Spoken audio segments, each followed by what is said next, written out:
Tinulang isda na mahigala nga tang sudan sa panihapon kay tugnaw kayo ang panahon. So pagpanguha nako og kanang malunggay no kaganina na mahigala kay init pa kaayo.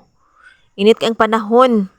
So pagkahapon no mahigala kay pati na jung pagkakusuga sa ulan. So mao na siyang giandaman nako og tinulan na isda no kay kabalo naman jud ko nga pagkahapon mahigala muulan jud na siya kay murag nagdumdum na jud kada hapon nga mag-ulan no ambot lang ka sa ubang lugar basta kay diri sa amoa magsige jud ulan kada hapon. So akong giandaman og tinulang isda kay lami kay higop og sabaw basta bugnaw ang panahon tugnaw no. So tugnaw jud kay mahigala uy kay labi na karon nang nag voice over ko kay duha ka book jacket ang ako ang gi sapaw kay tugnaw.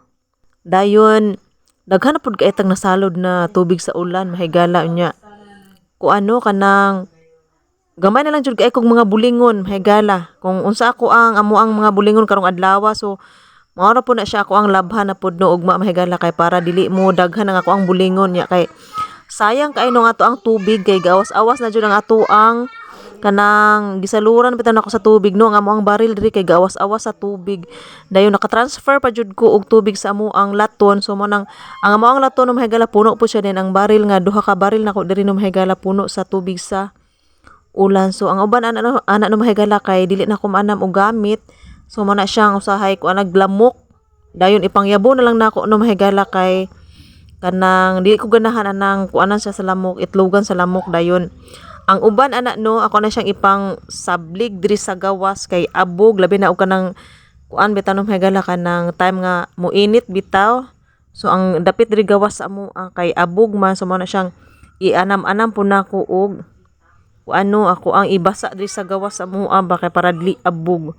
So mo na siyang ang tubig no mahigala kay dili na ko siya maanam og kanang gamit sa pagpanglaba or unsa pa na siya di na mahigala dili na ko siya maanam kay labi na karon nga gasigi og ulan kada hapon dali ra kay mudaghan ang ako ang mga sinalod na ulan. So ang tubig no mahigala kanang ako na lang usahay kanang ako na lang ipang sabog-sabog sa sa mo ang gawas ba kay para walay abog. Dayon ang uban pud no mahigala kay pang CR so yun ana. So mo ana no mahigala nga kanang agi sa sige og ulan karon anam jud kaay na ako nga ako ang malabhan ang ako ang mga bulingon kay kanang daghan man gud tang tubig. So mo nang sayang kay ang tubig no nga sige ra siya gaawas kay kada hapon magsigi og kanang ulan. So sayang kay ang tubig so mo nang ako na lang jud siyang ipang laba para nga ako ang mga bulingon no mahigala dili ma daghan.